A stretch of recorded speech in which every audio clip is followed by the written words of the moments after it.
Илья Брушенко на связи. Прием с высоты 400 километров, рады слышать вас. Astronomie, astrophysique, cosmologie, astroparticules. Ça se passe là-haut. Salut à toutes et à tous. La couleur verte est la couleur qu'on associe le plus à la vie sur Terre, où les conditions ont favorisé l'évolution des organismes qui effectuent la photosynthèse, produisant de l'oxygène à l'aide du pigment vert de la chlorophylle. Mais une planète pleine de vie, semblable à la Terre, en orbite autour d'une autre étoile, pourrait avoir un aspect très différent, potentiellement recouverte par des bactéries qui reçoivent peu ou pas de lumière visible, ni d'oxygène, comme dans certains environnements sur Terre d'ailleurs. Ces bactéries qui utilisent à la place un rayonnement infrarouge pour alimenter la photosynthèse seraient munies de pigments violets. Une étude récente parue dans les Monthly Notices of the Royal Astronomical Society se penche sur la détectabilité de cette couleur planétaire. Avec plus de 5500 exoplanètes confirmées et actuellement plus de 30 planètes potentiellement semblables à la Terre, la recherche de la vie entre dans une nouvelle étape qui nécessite d'inclure une plus grande diversité de vie et son évolution pour générer les clés pour la trouver ailleurs que sur Terre. Avant l'émergence de la photosynthèse oxygénée, basée sur la chlorophylle, c'était la photosynthèse anoxygénique qui prédominait sur Terre, s'appuyant sur les bactériochlorophylles. La photosynthèse oxygénée sur la Terre moderne est très liée, bien sûr, au paysage verdoyant. Mais les phototrophes anoxygéniques, qui peuvent habiter à la fois les milieux aquatiques et terrestres, peuvent colorer leur environnement, mais d'une autre couleur. La Terre primitive aurait ainsi pu être dominée par des bactéries pigmentées, notamment des bactéries violettes non soufrées, qu'on appelle les PNSB, et aussi des bactéries violettes soufrées, les PSB. Les PSB sont des bactéries anoxygéniques phototrophes qui préfèrent les composés de soufre réduits comme donneurs d'électrons plutôt que l'eau, ne produisant donc pas d'oxygène comme sous-produit de la photosynthèse. Les PNSB, elles, sont des bactéries photohétérotrophes, ce qui signifie qu'elles utilisent leur photosynthèse pour produire principalement de l'énergie et du potentiel électrique, tout en nécessitant toujours une source externe de carbone organique. Les PNSB sont des organismes polyvalents qui peuvent utiliser certains composés inorganiques aussi, par exemple l'hydrogène, comme donneurs d'électrons et qui sont moins sensibles à l'oxygène et à l'obscurité que les PSB. Les PNSB et les PSB utilisent des biopigments appelés des caroténoïdes pour capter l'énergie lumineuse dans le domaine visible. Ces bactéries utilisent également des bactériochlorophylles qui servent à la fois de pigments et de centre de réaction et peuvent exploiter le rayonnement infrarouge, absorbant et réfléchissant de 750 à 1100 nanomètres de longueur d'onde.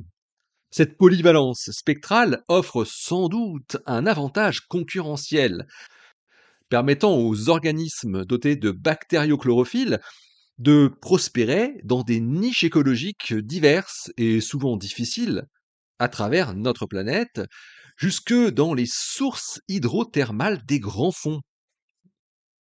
Dans des conditions en haute mer, ces organismes s'appuient sur l'énergie du rayonnement infrarouge pour générer une phototrophie anoxygénique où un rayonnement d'une longueur d'onde supérieure à 850 nanomètres peut servir de source d'énergie standard.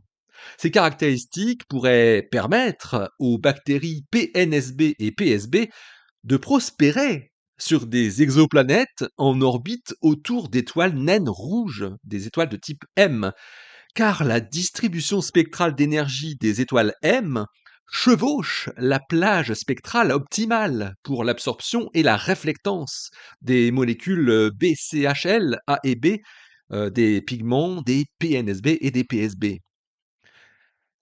Même les planètes analogues à la Terre, en orbite autour d'étoiles analogues au Soleil, peuvent favoriser la prolifération de bactéries violettes. Sanroma et collaborateurs, en 2014, avaient mesuré la réflectivité d'une seule bactérie non soufrée, qui s'appelle Rhodobacter sphaeroides, et ont modélisé à partir de celle-ci ce que serait le spectre d'une Terre archéenne. Eh bien, elle apparaîtrait violette. Sur la Terre moderne, les cyanobactéries violettes, PNSB et PSB, colorent les paysages de surface des eaux peu profondes, ainsi que des côtes et des marais. Leur couleur s'intensifie lorsque la lumière se raréfie et la production de pigments augmente, faisant des bactéries violettes des candidates particulièrement intéressantes pour les évaluations de biopigments dans le but de tester l'habitabilité exoplanétaire. Cependant, à ce jour, il n'existe aucune base de données de référence sur les spectres de réflectance des divers biopigments du biote violet. Ligia Fonseca Coelho de Cornell University et ses collaborateurs ont donc cultivé spécifiquement une large gamme de bactéries de type PNSB et PSB violette pour mesurer leur spectre de réflectance. Ils développent la mesure qui avait été effectuée par Sanroma et collaborateurs en 2014, en mesurant cette fois la réflectance d'un large éventail de bactéries violettes, notamment Blastochloris viridis, qui élargit la plage de photosynthèse jusqu'au proche infrarouge.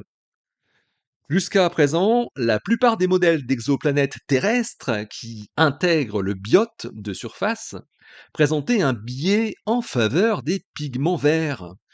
Ce biais était principalement dû aux données limitées sur les spectres de réflectance des bactéries violettes, qui n'avaient pas été mesurées de manière approfondie. Fonseca Coelho et ses collègues ont collecté et cultivé des échantillons de plus de 20 bactéries violettes, soufrées et non soufrées, qui peuvent être trouvées dans divers environnements, allant d'un étang du campus de Cornell ou jusqu'aux eaux au large de Cape Cod.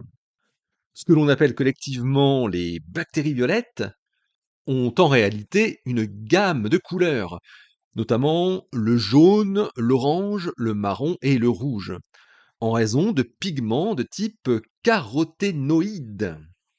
Selon les chercheurs, elles étaient probablement répandues au début de la Terre, avant l'avènement de la photosynthèse de type végétal, et pourraient être particulièrement bien adaptées aux planètes qui entourent des étoiles naines rouges plus froides, le type le plus courant dans notre galaxie, faut-il le rappeler.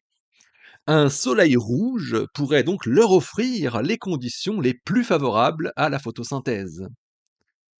Après avoir mesuré les biopigments et les empreintes lumineuses des bactéries violettes, les chercheurs ont créé des modèles de planètes semblables à la Terre, avec des conditions et une couverture nuageuse variable. Dans une gamme d'environnements simulés, les bactéries violettes, humides et sèches, ont produit des biosignatures intensément colorées. Selon les chercheurs, la détection d'un point violet pâle, un pale purple dot, dans un autre système solaire devrait déclencher des observations intensives de la planète pour tenter d'exclure d'autres sources de couleurs, telles que les minéraux colorés. Les bactéries violettes peuvent survivre et prospérer dans une telle variété de conditions qu'il est facile d'imaginer que dans de nombreux mondes différents, le violet pourrait bien être le nouveau vert.